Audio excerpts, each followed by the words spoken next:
Salut à tous et bienvenue ici aux États-Unis en Californie dans la Napa Valley. Pour aujourd'hui, un voyage un petit peu particulier, c'est la première fois que je prends le train aux États-Unis. Alors quand j'entends train, c'est le train au sens classique, c'est pas un métro et pas un RER. Alors ce voyage en train va être particulier puisque c'est pas un trajet pour aller quelque part, mais c'est un aller-retour. En fait, il s'agit d'un voyage gastronomique. Et ouais, ici dans la Napa Valley, les gens aiment la gastronomie et c'est le pays du vin. Il y a d'ailleurs de nombreux Européens qui sont venus ici pour apporter leur savoir-faire.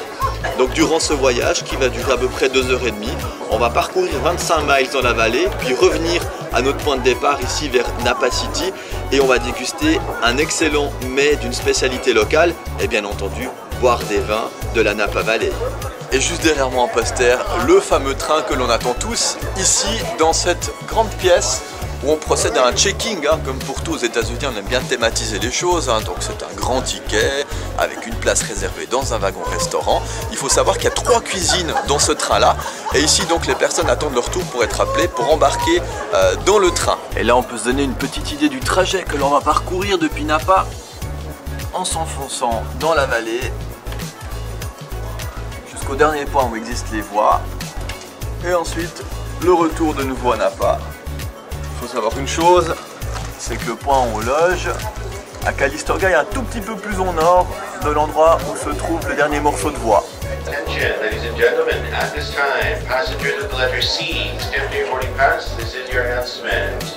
Et voilà, on nous a enfin appelés, il est l'heure d'embarquer.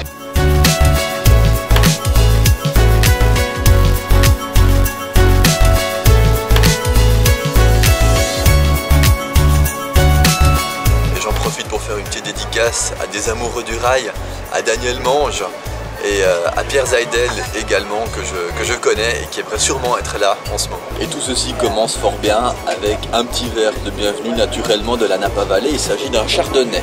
Santé. Et c'est là où la magie du train se met en route.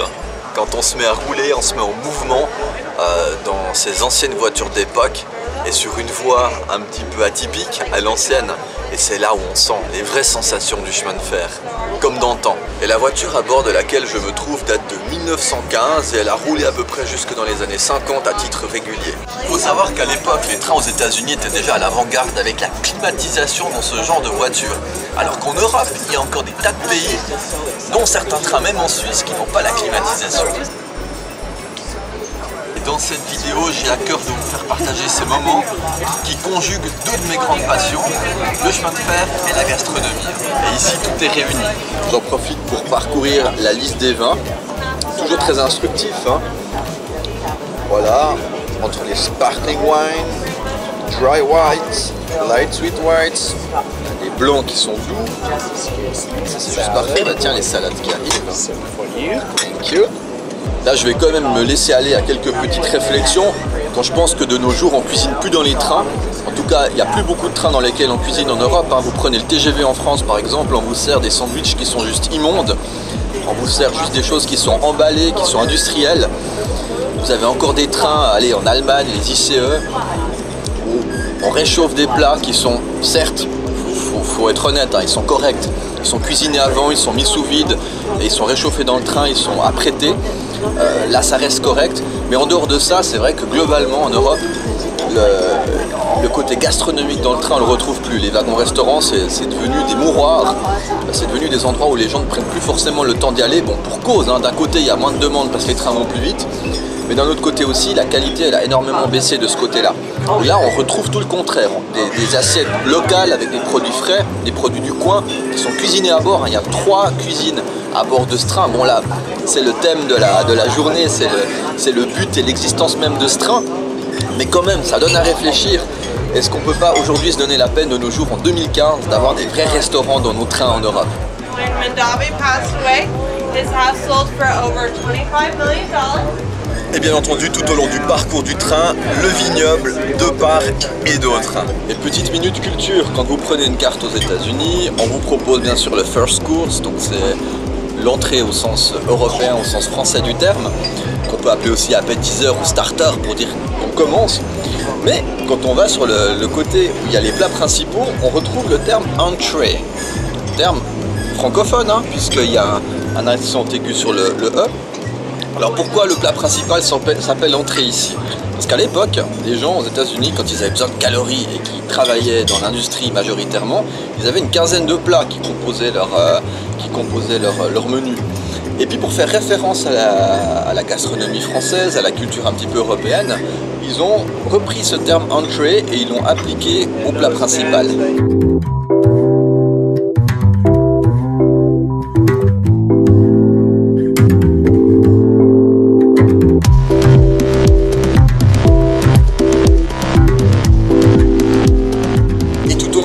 On peut découvrir les différents domaines viticoles de la Napa Valley. Là on monte sur Walkville, on va passer à Rutherford et on va aller jusqu'à Sainte-Hélène.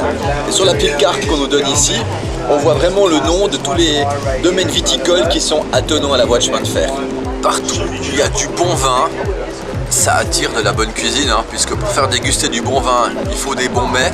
Il faut du savoir-faire, il faut du raffinement, donc ça attire aussi une bonne clientèle. Et c'est ce qui fait qu'une région viticole comme celle-ci conjugue plein de choses qui ont à voir avec le savoir-vivre et le bien-être et qui font de cette région un endroit extraordinaire ici en Californie. Et la suite du repas va se passer dans un autre wagon, dans une autre voiture, 2 voitures devant, où on sera installé un petit peu différemment pour prendre le dessert. Ça c'est le genre d'endroit que j'adore dans un train, c'est quand on est entre 2 wagons, on entend bien le bruit de la mécanique, on sent l'air frais de l'extérieur. Et là en plus de ça, vu qu'il s'agit d'anciennes voitures qui datent de 1915, c'est un effet encore supplémentaire dans ce sens.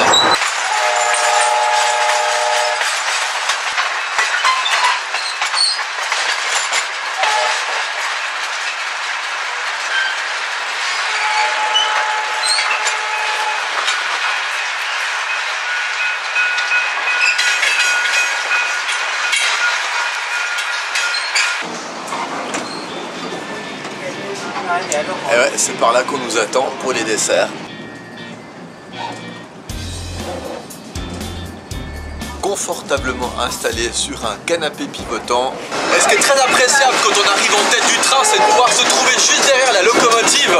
Et on a toutes ces impressions et ces sensations du chemin de fer à l'ancienne, avec les passages à niveau qui sonnent et le train qui n'arrête pas de klaxonner en traversant les divers villages ici dans la Napa Valley. Et tous ces coups de klaxon ne sont pas sans vous rappeler certains films, c'est vraiment typique des États-Unis d'entendre tous ces bruits qui sont très évocateurs. Just amazing, comme on dit ici. Et ce qui est super à bord de ce train, c'est que tout le monde a l'air heureux, tout le monde sourit, les gens sont à l'extérieur en train de faire des coucous aux fenêtres. On voit que c'est vraiment une expérience. On voit aussi qu'aux États-Unis, c'est pas commun de prendre le chemin de fer. Je crois qu'il est venu l'heure de la grande dégustation, avant que les desserts arrivent. Pour l'occasion, ce sera une dégustation de vin doux. Des blonds surmaturés. On est à présent arrivé ici à Santa Elena, au bout de la ligne de la Napa Valley. Il va y avoir une manœuvre maintenant pour que la locomotive qui est en tête passe en queue du train.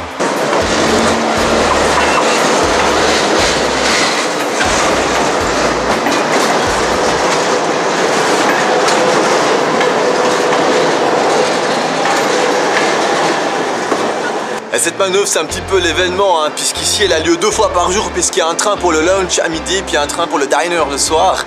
Donc du coup, il y a tous les gamins du village qui viennent regarder la manœuvre ici. Place à la dégustation à présent. Santé!